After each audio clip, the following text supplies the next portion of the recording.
This shocking news, but this is what the whole world is talking about today, especially if you look at all of the international media platforms.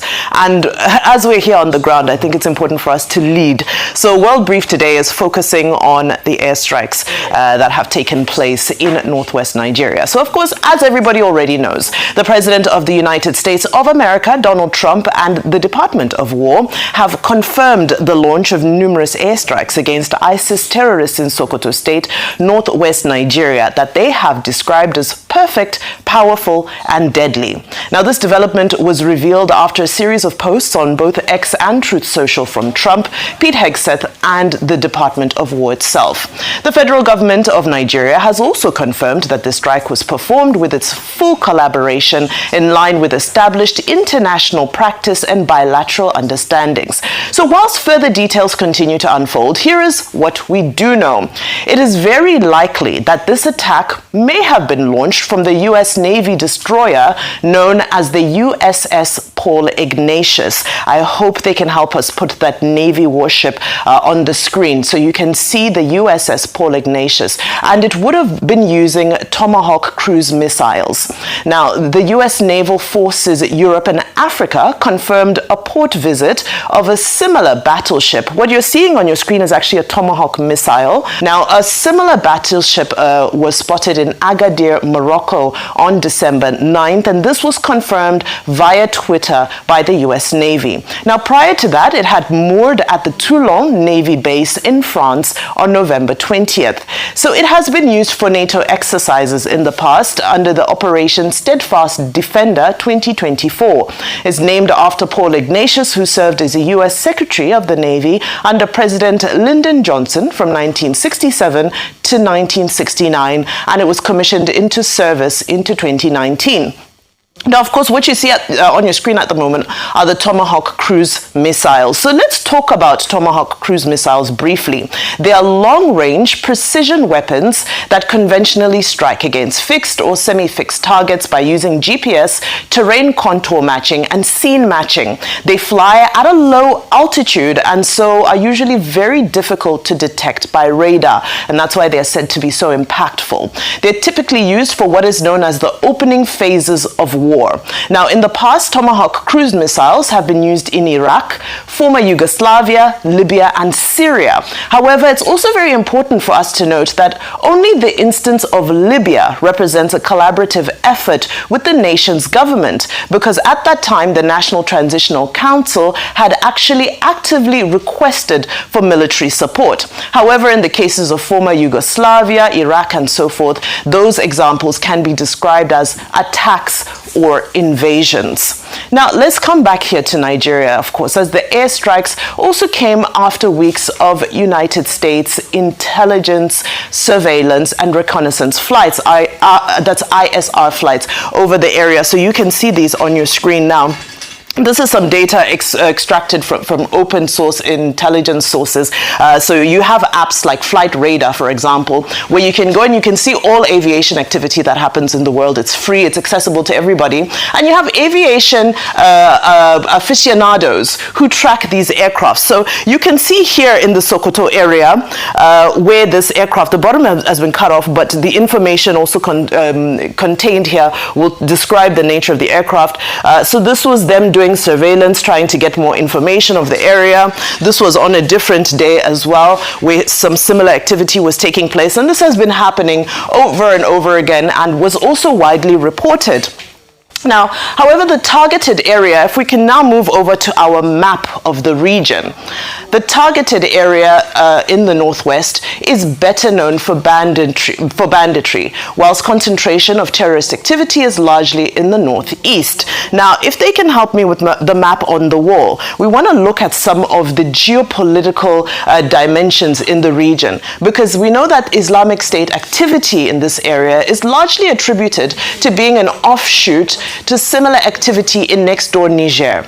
Another concern is the expanding presence of B0mb from Burkina Faso into northern Benin Republic and now spilling across the border with Nigeria. So we actually did have a detailed map that showed where the pockets exist, because the other questions were, why is it that this strike did not happen in northeast Nigeria, where we know there's a high concentration of Boko Haram? But that map showed us that if you look at the border with Benin Republic and if you look at the neighboring border for Benin Republic to Burkina Faso and Niger, you see that there's a huge confluence of B0mb and IS as well that are starting to spill over into the Nigerian border. So that context, okay, we finally have that map. So of course we have Sokoto here, and this green color represents the Islamic State. This color here represents B0mb. So you can see that there's a lot of activity happening there. And this is just to address the conversation that people are saying, why not northeast? You can see that there's a huge impending threat coming from the northwestern side because of the activity in the rest of the region. What will the responses of Niger, Burkina Faso be? And of course, we know the Sahel states and Mali. Now, let's move on to reactions on the ground. Videos of residents of Jabo village in Tambuwal local government area of Sokoto state have emerged as they are seen to be examining the debris from the strike. Now, we take a look at that video. But whilst we wait on details on casualties, it is clear that the community is still concerned and shaken by the developments. Now, I want to come back to the screen again very quickly, because on the screen we have, okay, I'm going to step to the side. If you come back to me in the studio. So we have, this is one of the pieces of debris that has been picked up from Jabo village. This is cage code 07180, and this is a strong identifier as to the type of missile that was used. So this number here shows us that it belongs to Honeywell International Incorporated, which is a major US defense contractor. They usually do inertial navigation systems, gyroscope and accelerometers, guidance and flight control electronics, and of course, largely used by US and NATO. This next number here, the FSS 78-4, is consistent again with Honeywell flight or guidance systems. FSS is commonly associated with sensor or stabilization assemblies, and means that this particular missile was probably produced with ring laser and fiber optic gyros. Consistent again with cruise missiles, precision guided munitions, UAVs, and advanced aircraft. Lastly, we go to the date code. The date code shows us that this is probably produced on week 47 of 2017. What does this mean? This is part of the upgraded Tomahawks. This is not the old stuff. So this is very, very advanced technology that was used. And then the electrostatic discharge warning symbol down here indicates that it's a sensitive electronic, so this is typical of guidance, navigation, control modules, and it's not consistent with any simple warhead. Again, this is sophisticated stuff.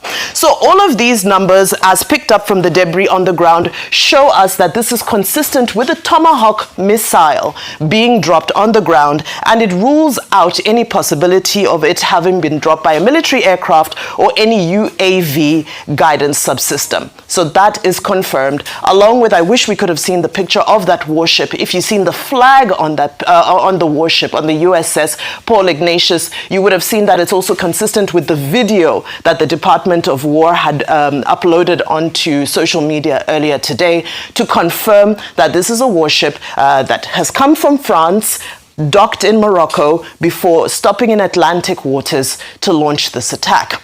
Now, as we round up, let's take a look at what Israeli Prime Minister had to say. Benjamin Netanyahu has condemned against attacks on Christians in Nigeria. Of course, this message came before this attack. I have to make it clear. It came before the airstrike. But he is saying that the alleged displacement and violence of Christians is unacceptable, and he's calling for an immediate end to what he termed militant assault on Christian communities. Netanyahu made his remarks during a Christmas message delivered from Jerusalem. Speaking as Israel's Prime Minister in the holiday address to Christians worldwide, he warned that persecution based on religion cannot be justified anywhere. This is what he had to say. The persecution of Christians or members of any religion cannot and must not be tolerated. And Muslim militant displacement and attacks against Christians in Nigeria, that too must end. And it must end now. I'm sending Israel's Christmas blessings to our Christian friends around the world. All right, so it's likely that throughout the weekend and for the coming days, Nigeria is going to be in the global spotlight, and we're going to make sure, again, that we here as Nigerian media will lead that conversation. That's what we've got today, quite a mouthful, yeah. Okay, so great. A lot of things to unpack. So actually now from your reportage, we now know that it was only from the USS Ignatius destroyer that probably came from. So probably based on your inferences, they coasted into the Atlantic waters. A Tomahawk would normally do about a range of 2,500 kilometers. Yep. When you look at the range from the Atlantic Ocean into inland Sokoto or the borderline Sokoto, it's about 700 to 800 kilometers. So definitely a Tomahawk can cover that range of variation. So probably they came in through there, used a couple of Tomahawks and everything. So we now know her flight path. So obviously no drones were used. It was just pretty much this. And the serial codes of the charger and all of that, I think this is sub-D-line conductor, for the precision guided missile, like you said, GPRS outlay and precision striking in this system. So probably they coasted into the waters, but a lot has not been declassified. Only the picture of the ship has been declassified. Yeah. Number of Tomahawks used, not declassified yet, because we don't know how much number. I think the other part of the reportage we'll now want to see is recon on the ground, reconnaissance on the ground, impact heat. Yes, we've gotten some little recon picture, but this doesn't tell the story of everything. Like take for instance, maybe as daylight breaks, because that was taken deep in the middle of the night, you can see some villagers picking all of this, and this has some debris. So maybe as daylight break, we'll be able to see the real impact on targets. Then maybe as a daylight, they'll be able to show, they'll be able to give the exact coordinates, to Nigerian authorities, to like probably do a recon on ground, and if possible, if the Nigerian authorities will be able to release a D-class report on the recon that they're going to do on ground. But let's see when the recce results come out. But it looks as though nothing happened, to the locals and the villagers. But like I said before, people will start pushing the narrative of those things that, Dr. Abati, all the things I said, as I was analyzing on the show, you can see the narrative being espoused already. They'll push the narrative as regards, civilian rights and everything, but the villagers have not complained of anything as regards civilian rights. So the only thing was maybe the intrusion, the noise they heard in the middle of the night and all of that, and all of that that's happened. So it's a developing story. We would like to see the recce from the Nigerian authorities and ascertain casualty levels from the recce's of the Nigerian authorities. Yeah, absolutely. I think at this point, more than ever, based on the potential politicization of this airstrike, is to manage information and to ensure that people get the right information. And that's why, in terms of giving numbers and facts, we've been very careful this morning, because it has to be done sensitively. We had Mr. Jega speak about the feelings among some of the residents in that area, and you talk about how some of the the residents, the people in that community, have come out a bit apprehensive. Some of them, and as expected, some of them are unsure. And at this point, to manage any potential of reprisals based on misinformation, it is important that people are very careful with the language that they use. And that's why I move away very strongly against what people like Shegumi this morning have released without any kind of rigor in terms of the information they have on ground, and it's just baiting and just going to cause a lot of division through misinformation. And that's why I just want to appeal to people this morning that based on the information gotten so far, the number of casualties have been minimized, and deliberately so that the people in the northern region ought to be rejoicing and celebrating the fact that at a very long while they might be seeing some hope, some light at the end of the tunnel, based on the decimation of terrorists. The key word is that it's terrorists that are being targeted, not civilians. It's not a call of war or declaration of war in that region. It is just just simply terrorists being decimated. And finally, on this note, that when we spoke about Maiduguri, Borno State, the night before, we must remember that it is the people in the northern region who are in very many cases the most affected when it comes to actions of terrorism. And that's why every single Nigerian at this point, patriotic, must put hands together to ensure that whether we're working with international partners or not, we come out of this victorious and we fight the terrorists once and for all. Well, in addition to all that I said when we were discussing the headlines, I would just like to add a few more points. Yesterday, I was talking about the age of Trump, the year of Trump. This is another reminder of how President Donald Trump continues to assert himself as a superior power, namely the United States in the world. Now, this year alone, 2025, you have had American operations in Iran, Iraq, Afghanistan, Venezuela, Syria, Somalia, and now Nigeria, which is again a reminder of this, superior power, primary power influence of the United States. Two, I think it is important that the Nigerian government is insisting, and the U.S. War Department is saying this is something done in collaboration with Nigeria. And I think going forward, the the Directorate of Defense Information, the Ministry of Information, to which the Nigerian government will have to do a lot in terms of conscientization, in terms of information, to prevent those who are determined to politicize this development or misinform the Nigerian people from going ahead with their mischief to tie this to politics because of the circumstances ahead of the 2027 general elections. Three, in terms of the operation that you have talked about, look, the Armed Forces, the Africa Command headquarters is in Stuttgart, Germany. That's in Germany. Now they have a big headquarters somewhere in Djibouti. But what they have across West Africa is training operations and missions in Cameroon, in Cote d'Ivoire, in Ghana, after they were chased out of Niger in 2024, where the Americans had a big operation. Now, America is also gradually finding itself, strengthening itself within this West African sub-region. So it is also important for us to note that. And then this is not guns a-blazing. This is bomb a-blazing. Now, those who are saying, oh, okay, no casualties and all that, we've not been told there are casualties. They should know that in this kind of situation, as President Trump warned in his closing paragraphs, in his statement, there could be collateral damages.